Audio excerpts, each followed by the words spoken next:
I'm here with Paul Knepper, the author of Moses Malone, The Life of a Basketball Prophet. Let's talk about it.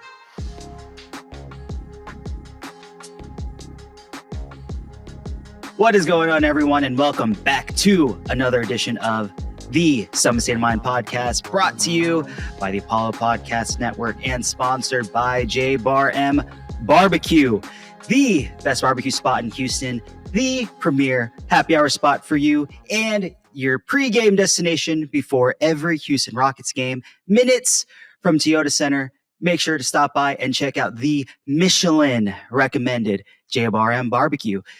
And if you guys listen to the introduction, I am here with a very special guest. I got Paul Knepper, the author of Moses Malone, The Life of a Basketball Prophet. Paul, welcome to the summit, man. We are so excited to have you. Hey, Justin, it's great to be on here. Thanks for having me. Absolutely, man. It's such an honor, and I'm very appreciative with the absolute just chance to read and learn about Moses Malone. We talked about it briefly. I saw you Friday at Class Bookstore. Shout out to David. Shout out to Dominique and everyone that was there. Just so welcoming and lovely. And everyone make sure to go check out that bookstore. But all the stories that you're able to exchange and talk about with Moses, man, it was a beautiful thing. And I know that he lived such a quiet life as a basketball player. He was thunderous and loud, but as a gentleman and a person in his private life, super chill, super quiet, like to do his own thing. But Paul, I would like to know, man, what influenced you to write about Moses Malone, man? Yeah, I mean, a lot of it was just initially my own curiosity, because I know so much about the history of the game and a lot of the greats of the game. And I knew relatively little about Moses, certainly given his numerous accomplishments. And so it started with that. And then I started reading about him and read about, how he was the first guy to go straight from high school to pros in 1974. And he's one of only 9 guys to win 3 MVP awards. And I just felt like there was a great player there and a great story there. And nobody really talks about him anymore. Nobody mentions him among the all-time greats. And I wanted to kind of change that narrative. You love that. You love to hear it. I know I read in the prologue, you mentioned about how Victor Wembanyama was a little bit about your influence as well, and how his introduction to the league kind of pushed you in the way as well with Moses Malone. Do you see any kind of comparison in terms of how, I wouldn't say comparison in terms of their style of play, but in comparison in terms of their effect as a young man entering into the league? Yeah, they're both big deals. What really struck me initially was the differences between them. As Wemby came in, because they were both 19. Moses came straight out of high school, but he was 19 already, and how different. I guess how much things have changed in the basketball world since Moses made that jump in 1974, and here we are 50 years later, and Wembanyama's coming in at 19, but he's what kind of prompted me to bring him up and think about the comparisons was listening to him on a podcast and hearing just how well spoken he was, how eloquently he spoke in what was his second language too, and how worldly he was, how much he had traveled and how much training he had with he had physiotherapists working with him daily and special diets and special exercise and stretching routines just for him. And Moses basically just went to the playground and played. that was it. And so the contrast really struck me, and I found it interesting in how much the game has changed and the money involved in the game has changed, and the money in youth sports and the exposure that these guys get at a young age. And it actually made me appreciate Moses' jump from high school to pros even more, because he didn't have elite coaching. He didn't go to a top prep school. He didn't play with a national team. He didn't have any NBA film to study, So it's really remarkable that he was able to make that jump with coming from the meager backgrounds that he came from. I mean, with Wemby and Moses, I love the comparison and how you talked about today's league as opposed to back then, because I feel like for Moses, it was pure passion, just passion for the sport and love of the game. And I don't want to talk mess about today's generation, but obviously the love for the game might be shaped differently as opposed to players back then. But I mean, we are Houston Rockets podcast, Paul. And the one thing I do want to touch on is Moses coming to Houston. I remember on our talk and in the book that you spoke briefly about his career prior to Houston and what led him there. For our reader, no, sorry, not our readers, your readers and our listeners and viewers, could you give them a little touch up on how Moses Malone did end up as a member of the Houston Rockets? Yeah, Moses had just a wild first couple of years in professional Mhm. basketball. He went to the ABA. He played for the Utah Stars of the ABA for a little over a year. Then the Stars franchise folded. He got Mhm. sold to the Spirits of St. Louis, Mhm. where he played for a few months. And then the whole ABA folded, and some of the teams merged into the NBA. Mhm. And the players that were on teams that did not come over to the NBA were put in a special dispersal draft, and Moses was one of them. So Moses Oh, got I didn't know that. drafted. Mhm. Yeah, so Moses got drafted by the Portland Trailblazers in this Oh, yes, dispersal I do draft. recall that. Yeah, yeah. And they had him in camp for training camp, but they also had Bill Walton and Maurice Lucas, and they thought Moses was going to come off the bench. And they didn't Was want to. that year the year that you said was it 78? Was that the year that the Trailblazers won the title with Bill? Yeah, so this is 76, 77 season. So yeah, it Wild. was the year they won the title. Mhm. They could have had Moses too, but they didn't want to pay that much for a bench player. So Mhm. after training camp, they trade him to the Buffalo Braves, who have him for a week, and then the Braves trade him, turn around and trade him again to Houston, and Yeah. then he really found a home in Houston, and Houston was a great landing spot for him. Um, because first of all, he has some family here. He felt really comfortable. He was friends with their new first round draft pick, John Lucas, for when Lucas kind of recruited him to come to University of Maryland, and Moses finally landed in a place where he was really wanted. The Rockets coach at the time was Tom Nasalki, who was Moses' coach with the Utah Stars, and really went out of his way to push the organization to get Moses. And Nasalki really believed in Moses and had a personal rapport with him. And I think Moses felt at home pretty quickly there. I mean, he also was surrounded by veterans like Calvin Murphy, Rudy Tomjanovich, and what was it? Like you mentioned John Lucas earlier. John Lucas is literally one of the most famous players today. His influence is felt all around the league. And I remember reading the book and talking about how close John and Moses were and how heartbroken Moses was when John got traded for Rick Barry.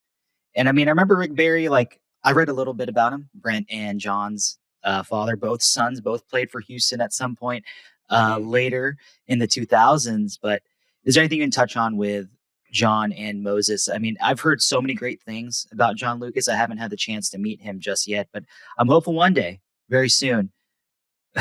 Yeah, John. I mean, John is, and a lot of it's not known how much John did for a lot of people, a lot Mhm. of players who had substance abuse problems, and Mhm. people who say that John really turned their life around with his substance abuse center and the way he kind of tackled his own issues and became an example for others. I don't think John gets talked about enough for that stuff. Forget what he did on the court, but off the Mhm. court, he's really a giant. Um, yeah, Moses and John really first got to know each other because John was at University of Maryland, and Mhm. he helped University of Maryland try and recruit Moses to come there. And Moses actually committed to go there. And the great story is he went up there for the summer before his freshman year. And the first day of classes, John wakes Moses up and says, "Come on, we got to go to class." And Moses says, "I'm going pro." So that was that. Yeah. But then then Lucas was the first overall pick in the draft that year, in 1976, and he joined the Rockets. And he and Moses had a pre-existing relationship from the Maryland recruiting days, and Mhm. I think just got that much closer, in the couple of years that they played together in Houston, and they remained lifelong friends really until Moses died. Man. Yeah, I mean, just thinking about all of that and the run with John and then moving into what year was he MVP? Was it 79 that Yeah, Moses won MVP and yeah. going on from 79 to 81 where the Rockets made their run to the finals, man. And I wasn't alive at that time. My dad will talk about it a little bit, but that run to the finals was one of the most unprecedented runs, and a run that not many people talk about. I believe they ended the year under 500. I think they were 40-42 or 41-41. But going from the eighth seed, getting to the NBA finals against the Celtics was one of the things that I've read about. Was there anything that you got to touch on in that magical run for Moses and the Rockets getting to the finals? Just how improbable it was. As you know, they were under Mhm. 500, and nobody expected anything from them in the postseason. They barely snuck in, and Moses carried them. I mean, it wasn't the greatest team, hence the sub 500 record. Yeah, But yeah. Moses, that's how good Moses was. He could Mhm. just go on a tear and carry a team through several playoff series. And then they get to the finals and against a great Celtics team, and ultimately were overmatched. But the great line from the finals was Moses in the middle of the series. Moses said he could take four guys off the street of his hometown in Petersburg and beat the Celtics, which I know that really he caught a really lot of pissed the flack for that Celtics off. statement. Yeah, the Celtics really they were not happy about that. Some of Moses' teammates weren't particularly happy about that, but what are you going to do? It's Moses. You gotta ride with him, right? Absolutely. And it was a great line. Moses. It's funny because Moses really didn't like to talk to the media, didn't very much, but he had a couple of great lines in his Mhm. career, and that was one of them. Oh, yeah, because I remember when we were there Friday, you were mentioning about the faux, faux, faux line and how he Yeah, wasn't a fan of that, and it kind of made him feel like, I guess, like a simpleton in a way, and, he yeah. didn't wanna be presented in that light. He was a very complex human being, but just the way that the media presents things is you see people, especially athletes nowadays, the way that they're presented in the media. Like, we see guys like, what's his name from the Seahawks? He was a running back. But, oh my gosh, I forgot his name. Beast Marshawn mode. Lynch. Marshawn Lynch. Marshawn Lynch. The Yeah, way that he was portrayed and the way he spoke to the media, but you see the way that he is when he's not in front of the media. He's doing photography with Ken Griffey Jr. on the sidelines. And a lot of these athletes, I guess you can start it with Moses, there was a lot more to them. And sometimes the media paints these guys in such a light. And that's one of the best reasons why you wrote this book, that for me, my interpretation, just the fact that that he was painted under such a light by people.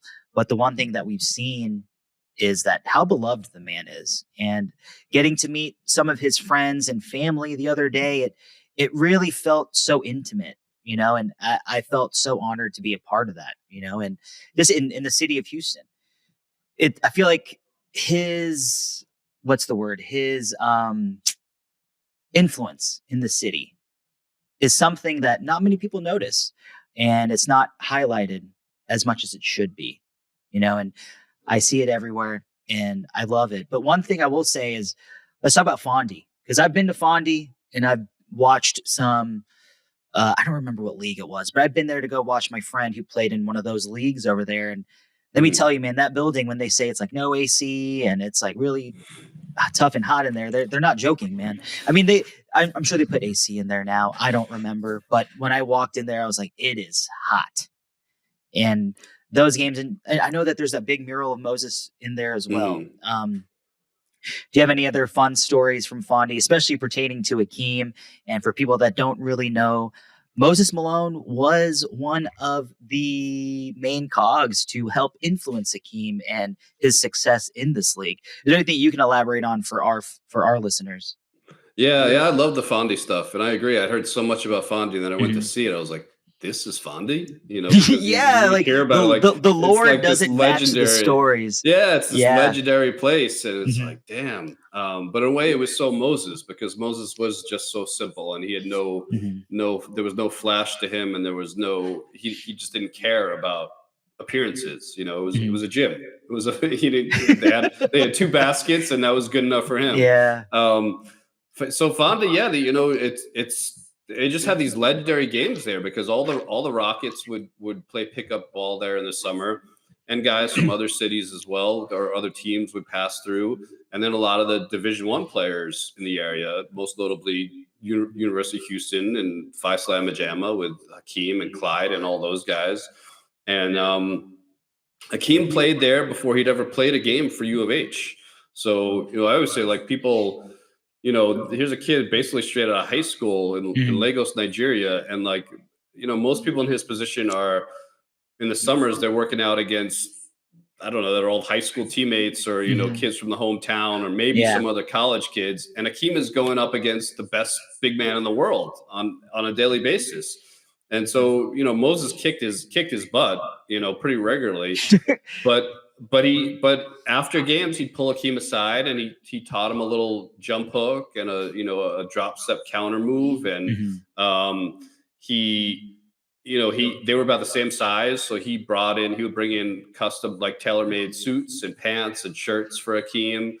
He'd give him big wads of cash and tell him to come to him if he needed anything, and it did wonders for Akeem's confidence. I talked to Akeem about this, but maybe more than anything, it was just the experience of going up against Moses every day. Mhm. And Akeem even said, Moses was so strong, he couldn't do anything with him physically, so he had to develop deceptive moves and spin moves and fakes and stuff like that. So some of Akeem's game that we came to know came directly from playing against Moses. And Akeem would say he developed a certain toughness from going up against Moses too, Mhm. because everyone would say Moses treated every Fondy run like it was Game 7 of the NBA Finals. And so everyone else had to follow suit. You had to Mhm. match that intensity, or you're going to get blown off the court. And so Akeem kind of learned what it meant, learned how to be a great player in professional basketball, even college basketball at that time, Mhm. by playing against Moses every day and seeing Moses kind of set that standard for him.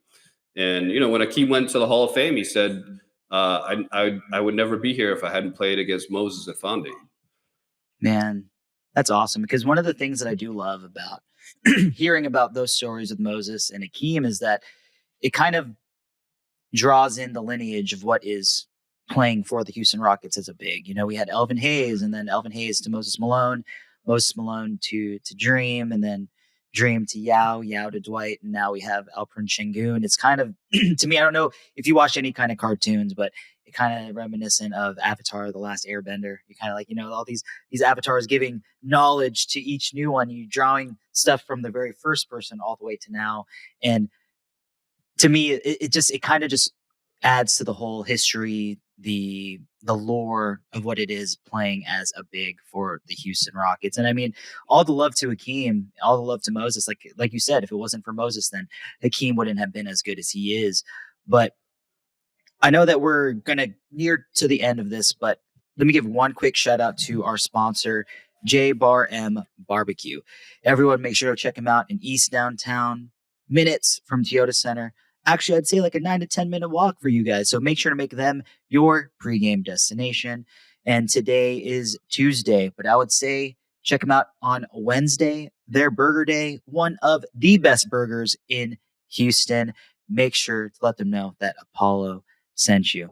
Paul, one more thing. I want to talk about this. I know that you talked about when it pertained to ownership with the Rockets and Moses Malone and his exit. I know you talked about the Maloofs, and the Maloofs were famous for they owned the Rockets, and I think they were the owners of the Sacramento Kings during the. I don't know if they're still the owners now, but they were the owners of the Kings when they were in that big run to those conference Mhm. finals against the Lakers. Can you touch on a little bit with his exit? Because I know that when I read your book, he didn't want to leave. He really loved the city, and him going to Philadelphia was such a huge part of his legacy and his career. He got the title that he hadn't achieved in Houston. But can you touch on a little bit of his exit and explain it to our listeners about what had occurred and the little complications that went on and the inside stuff? People love to hear the insider stuff. You know what it is Yeah. nowadays. Yeah. You can be the old school Shamshrania. Um, yeah, so Moses, you're 100% right. He really didn't want to leave. He loved Mhm. Houston. Houston was home. He came back here after he retired and spent the rest of his life here. Moses was very loyal too in general. Mhm. And so I think he felt loyalty to his teammates and the city. What happened was, as you mentioned, the Maloofs, about a year and a half, I guess, before he left, before he became a free agent, his agent was basically very close to a deal with George Maloof, and the owner of the team, and George died suddenly of a heart attack. And like they were right there about to sign the deal basically. Hmm. And then his son Gavin took over, and Gavin was only 24 years old, and the family was kind of in flux. Like he wasn't really ready to run the team, and they were thinking about selling for a while, and they never made, because of that, because there was such flux and they thought they might be selling, they never made Moses a real significant offer.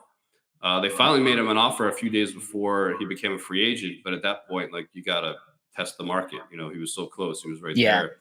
And ultimately, Philly gave him a really big contract. It was 6 years, over 12 million, which is almost double what the highest paid player in the league was making at that time. It was a monster deal.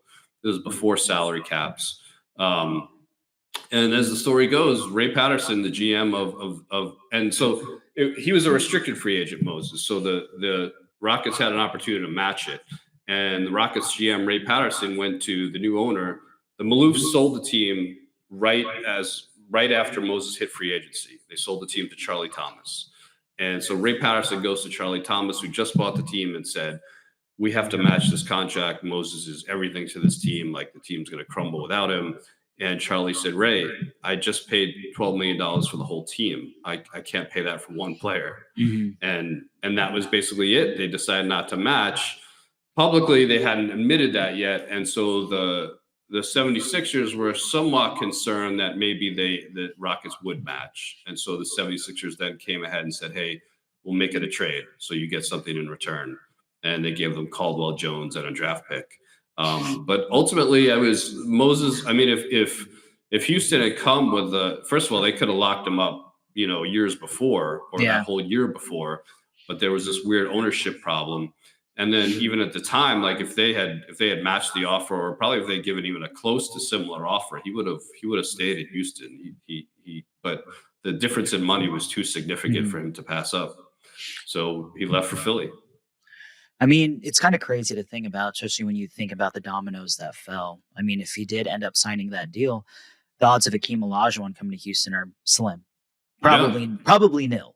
I mean, they right, wouldn't be the worst team. And back in that day, it wasn't even a lottery. It was just literally a coin flip between the two worst teams in the league. right. So the fact that they didn't have um, Moses, they ended up with Ralph Sampson because of that. And then the year after, they ended up with Hakeem and all the dominoes that could have fallen if Moses didn't leave. I mean, maybe the Rockets could have won a title. The Rockets were a team that were just incredibly good going into the 80s with all the extra players that they did bring in. I know that they brought in, was it Mitchell Wiggins? I think they brought back John Lucas. They had, I know, man, I forgot who else. But in addition to Ralph, they had so many other players. Yeah, But Robert Reed, yeah, Alan Robert Reed, Level, there you guys go. like that. Yeah, Yes, Robert Reed, Allen Level. Yeah. I mean, thinking about that, it kind of blows my mind because Robert Reed was the one that was drafted before Clyde, I think, in that one draft. Because Clyde was drafted 12th, and I think Reed was drafted third, but maybe I'm wrong. I don't remember. Mm. It was like the 82 or 83 draft, but it blows my mind, man, just to think about how the dominoes that have fallen. But Paul, I'm just really happy that we were able to bring you on even for this short time. I know that we had been having scheduling issues, and unfortunately, I have a day job. Life gets crazy. But I Paul, hear you. I want you to let the people know where they can find you. And I know that you, in addition to this book, you also have another book, correct? Which book is Yeah, it? yeah. So my first book was called The Knicks of the '90s. Mhm. The whole title is The Knicks of the '90s: Ewing, Oakley, Starks, and the Brawlers that almost won it all. And of course, Rockets fans are familiar with them from the '94 Finals. Yes, Yeah. it worked out well for the Rockets. Yeah, man. But so yeah, that's my first book, and Mhm. you can find me on Twitter. I guess it's X now. At Paulie Knepp, Mhm. PauliekNep. Um, and you can learn more about me in this book and find out any events I'm doing on my website. It's Paul J. Knepper at not at pauljknepper.com. Mhm. And yeah, I'm just out here trying to promote a book. Absolutely. And everyone, honestly, I think everyone should definitely purchase this book. This is probably one of the best biographies I've ever read. And for someone that's a little bit of an NBA historian, loves to read about a multitude of generations, this was a story that hadn't been told in length. And for me personally, as a fan of just the overall sport of basketball, was just really happy to read about him.